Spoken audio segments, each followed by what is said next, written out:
నమస్తే సార్. నమస్తే. Basara triple IT కాలేజ్‌లో ఒక అమ్మాయి సూసైడ్ చేసుకుంది. స్వాతి ప్రియ అనే అమ్మాయి. వాళ్ళ తల్లిదండ్రులు ఏం చెప్తున్నారంటే, హత్య చేసేసి సూసైడ్ కింద వాళ్ళు సృష్టిస్తున్నారని చెప్పి వాళ్ళు ఏడుస్తున్నారు కదా!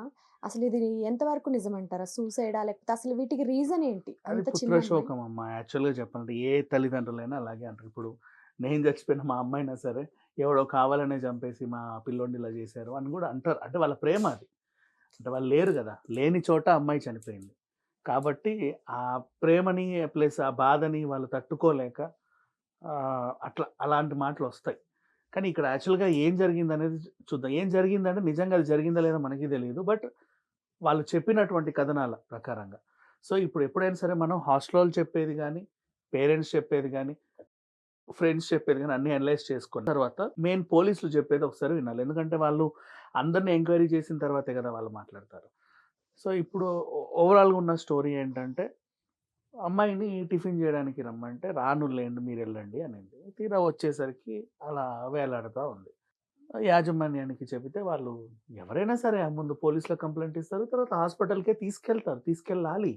ఏమో ఒకవేళ కొన ఊపిరితో పిల్ల బయటికొస్తే కానీ పోలీసులొచ్చేదాకా బాడీని ముట్టుకోరు కదా సార్ నార్మల్‌గా అయితే. వాళ్ళు డైరెక్ట్‌గా హాస్పిటల్‌కే తరలించారని. అదే చెప్పేది. ఒకటి ప్రాక్టికల్‌గా ఆలోచించు. ఉరేసుకొని అమ్మాయి కనబడుతుంది. ఎంతసేపయిందో తెలీదు. ఒకవేళ హాస్పిటల్ తీసుకెళ్తే బతకొచ్చు కదా! ఓకే. అంతే గదా! కొన ఊపిరితో ఉన్నా సరే, పోలీసులొచ్చే వరకు నువ్వు కొన ఊపిరితోనే ఉండు. నువ్వు అలాగే వేలాడుతా ఉండు అని అనరుగా. అంతే కదమ్మా! వాళ్ళ ఆశ బతుకుద్దేమోనని. ఎందుకంటే వాళ్ళు అప్పుడే చెప్పారు. ఇందాకేనండి టిఫిన్‌కి పిలిస్తే రాలేదు. ఆ టిఫిన్‌కి గూడా గంటో ఎంతో అయ్యింది. అవునా? హ్మ్. ఏమో ఈ ఇప్పుడే గనక ఉరేసుకుంటే ఒకవేళ ఏమో ఏదో ఒక చిన్న ఛాన్స్. అవును. ఒక చిన్న ఛాన్స్. అలా. ఆ తర్వాత సంగతి వాళ్ళు చెప్పుకుంటారు ఏదైనా సరే. ఎప్పుడు ఎవరైనా సరే ఇలా ఎవరైనా సూసైడ్ చేసుకున్నట్టు కనబడినా పోలీసులొచ్చే వరకు ఆగాలి. ఇలాంటివెప్పుడు చేయొద్దు. ఫస్ట్ మీరు చేయాల్సింది చేయండి. నష్టమేం లేదు. నష్టమేం లేదు. నిజంగా నువ్వేమైనా తప్పు చేస్తే అరెస్ట్ అవుతావు. లేదంటే ఎవరేమి అనరు నిన్ను. వాళ్ళు గూడా నువ్వెందుకు బాడీని ముట్టుకున్నావు? నువ్వే చంపావని అరెస్ట్ చేయరు మళ్ళా. అలా ఏమి ఉండదు చట్టంలో. సో, వీళ్ళు చేసింది కరెక్టే. 100% ఇంతకుముందు నారాయణ కాలేజ్‌లో వాళ్ళు చేసింది గూడా కరెక్టే. ఓకే. అమ్మాయి ఉరేసుకుందో, లేకపోతే విషం తాగి అడ్డంగా పడుందో, నోట్లోంచి నొరగలు కక్కుకొని ఇలా ఉందో, లేకపోతే పైనుంచి కింద పడేసి అపస్మారక స్థితిలో ఉందో, ఏదో ఒక స్థితిలో ఉంటే ముందు చేయాల్సిన పని హాస్పిటల్‌కే తీసుకెళ్ళాలి. వాళ్ళు లేదండి ఆల్రెడీ చనిపోయింది అని నిర్ధారించిన తర్వాత, ఈలోపు కూడా పోలీసులకి ఇవ్వండి సమాచారం ఇవ్వండి. పోలీసులు కూడా ఆపండి నేనొచ్చి టెస్ట్ చేసే వరకు మీరు తీసుకెళ్ళొద్దు అనరు. ప్రాణాలు కాపాడడానికే ప్రతి ఒక్కరు ట్రై చేస్తారు. హాస్పిటల్ యాజమాన్యం గూడా అదే చేసింది. మన హాస్టల్ యాజమాన్యం గూడా అదే చేస్తది. పోలీసు వాళ్ళు గూడా అదే చేస్తారు. ఇకపోతే అమ్మాయి ఎలా చనిపోయింది అంటే గతంలో సీనియర్‌లు ర్యాగింగ్‌లు చేస్తున్నారని పలు రకాల ఫిర్యాదులు అందాయి యాజమాన్యం. వాళ్ళు పట్టించుకోలేదని వీళ్ళంటారు గానీ, పట్టించుకొని సస్పెండ్ చేసిన దాఖలాలు కూడా ఉన్నాయి. ఓకే. అలా ఏ కాలేజీ యాజమాన్యం కూడా వదిలేదు. ఎందుకంటే పిల్లల పట్ల. అది పిల్లలు హాస్టల్‌లో ఉంటున్నారు అంటే. అది ఈ సిట్యుయేషన్‌లో అస్సలు వదలరు. ఎందుకంటే గత 5, 6 నెలల నుంచే మనం చూస్తా ఉన్నాం. చాలా మంది ఆత్మహత్యలు చేసుకోవడం చూసాం.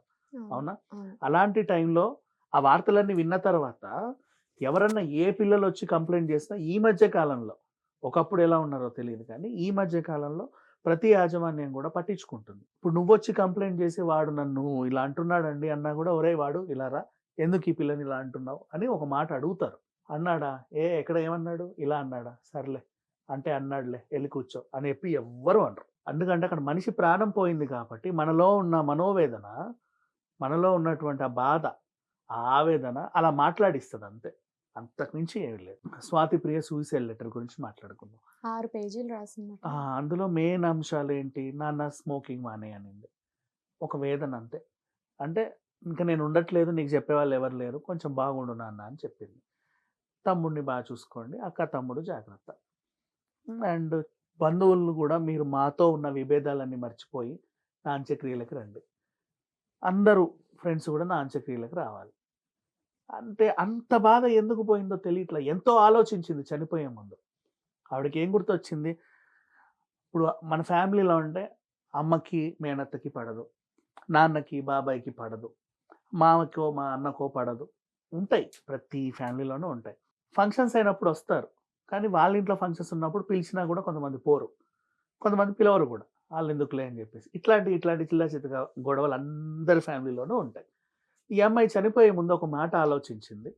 నా కుటుంబంతో విభేదాలు ఉన్న వాళ్ళు ఎవరైనా సరే ఏం పట్టించుకోకుండా నా అంత్యక్రియలకు రండి. అంటే దాని అర్థం ఏంటి? ఎంత బరువుగా ఆలోచించిందో చెప్పనా? నేను చనిపోతే మా అమ్మ, మా నాన్న బాగా బాధపడతారు. అక్క, తమ్ముడు నా వయసోళ్ళే కాబట్టి కాస్త నాకు ఒక ఆకు ఎక్కువ, ఒక ఆకు తక్కువ. కాబట్టి వాళ్ళు బాధపడతారు. నలుగురికి నలుగురు బాధపడ్డప్పుడు ఓదార్చడానికి కుటుంబీకులే కావాలి. వాళ్ళ అన్నో, వాళ్ళ మేనమామో, మేనత్తో, అత్తో, మావో, బావో, పిన్నో ఎవరో ఒకరు వాళ్ళుంటారు. సో, గతంలో చిన్న చిన్న గొడవల వల్ల మీరు మా ఇంటికి రావడం మానేశారు. మా అమ్మతో, నాన్నతో మాట్లాడడం మానేశారు. మా అమ్మ, మా నాన్న గూడా మీ ఇంటికి రావడం మానేశారు. మీతో మాట్లాడడం మానేశారు. కానీ ఒక సిట్యుయేషన్ బరువైన సిట్యుయేషన్ వాళ్ళకొచ్చింది. ఏంటది? నా చావు మూలంగా వాళ్ళు బాధపడతారు. నేను చావాలని డిసైడ్ అయిపోయా ఆల్రెడీ. వాళ్ళు బాధపడతారు. ఇవన్నీ పక్కన పెట్టేసుకొని, గతంలో జరిగిన గొడవలన్నీ పక్కన పెట్టేసి, రండి మా ఇంటికి. అంటే వీళ్ళని ఓదార్చడానికి ఎవరు లేరు మీరు తప్ప. రక్త సంబంధికులే గదా! అన్నీ మర్చిపోయి రండి అని జెప్పింది. అంటే నా చావుతో మీరు ఒకటవ్వండి అన్నట్టుగా ఉందది. చాలా సింపుల్‌గా జెప్పాలి అంటే. నెక్స్ట్ మళ్ళీ పిల్లోడు 10థ్ క్లాసే వాడు. అండ్ వీళ్ళు చూసావా చదువుకి ఎంత ప్రాధాన్యత ఇచ్చే కుటుంబం అంటే చాలా సింపుల్‌గా చెప్తాం. మన కుటుంబం మనకు తెలీదు. కానీ పేర్లతో చూడమా. అక్క పేరు సరస్వతి. ఆ! ఈ సెకండ్ అమ్మాయి గూడా బాగా చదివి బాసర సరస్వతి దగ్గరే చేర్పిచ్చారు. చదువంటే వాళ్ళకంత ఇష్టం. చదివిపించారు. ఇతను కూడా సర్జరీకి అందించే ఏదో షాపుల్లో ఏదో చేసేవాడు. అంటే ఎడ్యుకేటెడే. కాదని కాదు. పిల్లోడు 10థ్ క్లాస్. ఆ అబ్బాయి కూడా బానే చదువుతాడు. చదువు విషయంలో వీళ్ళకి ఎలాంటి ప్రాబ్లమ్ లేదు. అంటే బాగా చదువుతారు. బాగా చదివింది కాబట్టే అక్కడ సీటొచ్చింది ఆ అమ్మాయికి పీయూసీలో. ఓకేనా? నెక్స్ట్ ఇప్పుడేంటి, అక్కడ ర్యాగింగ్ ఉంది అని ఉంది. కొంతమందేంటంటే చదువుకునే వాళ్ళు, చదువు మాత్రమే తెలిసిన వాళ్ళు, ఎలాంటి వాళ్ళు అంటే ఫర్ ఎగ్జాంపుల్ నేను చెప్తా. ఇప్పుడు నువ్వు కాపీ కొడుతున్నావనుకో, మేడం తను కాపీ కొడుతుందని లేసి చెప్తారు చూసావా, కొంచెం ఇన్నోసెంట్ పీపుల్ ఉంటారు. వాళ్ళకి చదువు తప్ప వేరే ధ్యాస ఉండదు. ఇట్లాంటి వాళ్ళు వేరే వేరే ఎక్స్‌ట్రా కరిక్యులర్ యాక్టివిటీస్‌కి కూడా వీళ్ళు దూరంగానే ఉంటారు. ఓకేనా? కానీ హాస్టల్‌లో సీనియర్‌లు, జూనియర్‌లు ఉన్నప్పుడు అన్నిటికి పిలుస్తారు వాళ్ళు. ఆళ్ళకి పిలవని పేరంటాలు బోలెడుంటాయి. బోలెడు పనిలేని పనులుంటాయి. అవును. ఉంటాయి. అన్నిటికి అందరిని రమ్మని పిలుస్తారు. పనిలేనోళ్ళు పోతారు. చదువుకున్నోళ్ళు పోరక్కడికి. "ఏయ్! సెమినార్ హాల్‌కి రండి అందరూ" అన్నారనుకో, సీనియర్ అక్క పిలుస్తుంది. ఆళ్ళందరూ పోతారు. కానీ చదువుకునే వాళ్ళు పోరు. "ఏ ఛీ! అక్కడికెళ్ళడం ఏంటి టైం వేస్ట్. నేను చదువుకోవాలి. రేపు నాకు అదేదో ఉంది. సెమినార్ ఉంది. ఇంకేదో ఎగ్జామ్ ఉంది. లేదా ఏదో ప్రాజెక్ట్ వర్క్ ఉంది. అది చేయాలి, ఇది చేయాలి, అది రాయాలి, ఇది రాయాలి" ఏదో ఉంటది. వీళ్ళు రాకపోతే వాళ్ళేమంటారు? "ఏమే నీకంత పొగరా? పిలిస్తే రావు. నువ్వు పెద్ద పుడింగివా? నువ్వు ఒక్కదానివే చదువుతావా? మేమందరం చదువుకోవడం రాలేదా ఇక్కడికి?" నీకు అర్థమైందా? ఇట్లాంటి అంటే చాలా సినిమాల్లో చూసుంటావుగా. ర్యాగింగే రీజన్ అయితే మరి అమ్మాయి ఫోను డేటా అది మీరు చూడొద్దు అని ఎందుకు చెప్పిందంటారు? అదే అక్కడికే వద్దాం. సో, ఈ అమ్మాయిని ఇట్లా వేధించే వాళ్ళు ఉంటారు. మరి అక్కడ ఇలాంటి వేధింపులు ఉన్నాయో లేదో మనకు తెలీదు గానీ, పలు దఫాలుగా కంప్లెయింట్స్ అయితే వెళ్ళాయి. ఓకే. కంప్లెయింట్లు వెళ్ళాయి. వాళ్ళు పట్టించుకోలేదని మాత్రం అనకూడదు. ఎందుకంటే, అంటే వీళ్ళేమంటారు పట్టించుకుంటే ఇంకా ఉంటాయా అంటారు గానీ, ఎవరు ఎంతమంది ఎన్ని రకాలుగా చెప్పినా చేసేవాళ్ళు ఎప్పుడు చేస్తానే ఉంటారమ్మా. వాళ్ళని మనం ఏం అనలేం. సో, ఆ రకంగా యాజమాన్యం గూడా మేబీ కొంచెం నిర్లక్ష్యం ఇంకా స్ట్రిక్ట్‌గా ఉంటే బావుండేదేమో. వాళ్ళు స్ట్రిక్ట్‌గా ఉండలేరు పరిస్థితి. ఎక్కువ స్ట్రిక్ట్‌గా ఉన్నా గూడా చాలా మంది స్టూడెంట్స్ మళ్ళీ మనోవేదనకు గురై ఆత్మహత్యలు చేసుకుంటారు. అవును. అలా కూడా ఉండలేరు. న్యూట్రల్‌గానే ఉంటారు. సమస్యొచ్చినప్పుడు పరిష్కరించే దశగా ఉంటారు. ఎప్పుడు యాజమాన్యాన్ని నిందించకూడదు. తప్పది. ఎందుకంటే పిల్లల్ని చంపాలనో, వీళ్ళని ఏదో జేయాలనో, వీళ్ళని గోడకేసి కొట్టాలనో వాళ్ళు నిజంగా ఉద్యోగాల్లో చేరరు. ఈ బ్యాచ్ బాగుపడితే నెక్స్ట్ బ్యాచ్‌కి ఓ నలుగురు స్టూడెంట్స్ ఎక్కువ పెరుగుతారేమో అని వీళ్ళ మీద ఎక్కువ శ్రద్ధే పెడతారు. అందరికీ ర్యాంకులొస్తే మా కాలేజ్ టాప్‌లో ఉండాలని అందరూ ఆలోచిస్తారు. పైగా బాసర ట్రిపుల్ ఐటీ, పీయూసీ అంటే అది పేరున్న ఇన్‌స్టిట్యూషన్. బాగా దేశవ్యాప్తంగా పేరున్న ఇన్‌స్టిట్యూషన్. అలాంటి వాళ్ళు అస్సలు అట్లాంటి పనులు చేయరు. పైగా చదువుల తల్లి సమక్షంలో బాసర అంటే మొత్తం చదువులే ఉంటాయి. హ్మ్. పుట్టపర్తిలాగా. సో, ఇట్లాంటివి అంశాల్లో మనం నిందించకూడదు. ఇప్పుడు ఆవిడేం రాసింది ఇంకొకటి ఆహ్, అందరికి బాగోగులు మాత్రమే చెప్పింది. ఆ సూసైడ్ లెటరు 6 పేజీలుంటే మెయిన్ అంశాలే బయటకొచ్చాయి. మిగతా అంశాలేమి లేవు. అంటే ఎంతో రాసింది. Next phone data. అమ్మాయి ఫోన్ ఇవ్వండి అంటే ఇప్పుడు ఎక్కడైనా మనుషులు చనిపోతే పోలీస్ సమక్షంలోకెళ్ళిన తర్వాత ఆ మెటీరియల్ ఎవిడెన్స్‌ని ఖచ్చితంగా తీసుకెళ్ళి కోర్ట్‌లో అప్పజెప్పాలి. ఎవరికీ ఇవ్వకూడదు. ఒక రూల్ ఉంటది. ఓకే. ఇప్పుడు నేను నీకే ఇచ్చా. ఫర్ ఎగ్జాంపుల్ అయిపోయింది. ఇప్పుడు మా నాన్నకో, తమ్ముడికో ఇచ్చాం. చూసి, చూసి అయ్యయ్యో! ఇలా జరిగిందా నాకు అని చెప్పి ఫోన్ పగలగొడతావు. నీ వేదనకి. లేకపోతే ఏదన్నా కూడదుంటే డిలీట్ చేస్తావు. ఇంకేదన్నా నొక్కి ఇంకేమన్నా చేస్తావు. మెటీరియల్ ఎవిడెన్స్ ఎప్పుడూ కూడా పోలీస్ వాళ్ళ ఆధ్వర్యంలోనే ఉంటది. దాని మీద వాళ్ళకి ఫింగర్ ప్రింట్స్ నుంచి, డేటా నుంచి అన్నీ వాళ్ళకి కావాలవి. తర్వాత కోర్ట్‌లో సబ్మిట్ చేశాక వాళ్ళు ఏం జరిగింది ఏంటనేది క్లుప్తంగా చెప్తారు. మనకుంటది. అయ్యో! నా పిల్ల ఫోను నేను కొనిచ్చిన ఫోను నాకివ్వవా? ఇది ఆవేదన. బాధతో కూడినటువంటి మాటలే తప్ప, ఇవ్వకపోతే మళ్ళీ అనుమానాలు. ఇంకేదో ఉందేమో వీళ్ళు దాస్తున్నారేమో. అసలు మా అమ్మాయి చనిపోయేది కాదు. మొన్నే దసరా, దీపావళికి ఇంటికెళ్ళినప్పుడు వాళ్ళ నాన్న ఎవరికో కొత్త స్కూటీ కొన్నారు వాళ్ళు. యాక్టివా. అక్కకో, తమ్ముడికో ఎందుకో కొన్నారు ఫ్యామిలీలో.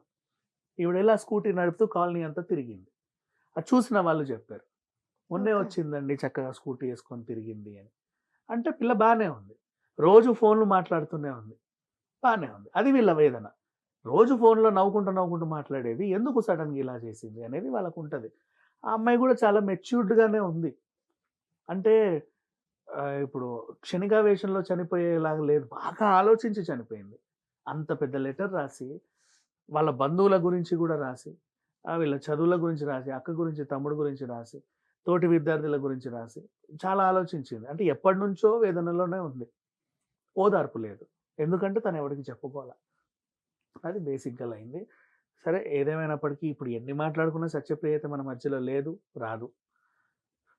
కనీసం ఆవిడకి న్యాయం జరగాలి అంటే జరిగిందేంటో వీళ్ళు త్వరగా చెబితే బావుంటది. త్వరగా చెబితే అంటే ఎందుకంటే ఇన్ కేస్ ఒకవేళ ఏదో పలానా సమస్య వల్ల తను చనిపోయింది అంటే ఆ సమస్యకి ఇంకొకరు బలి కాకుండా మనం ఆపుకోవచ్చు కదా!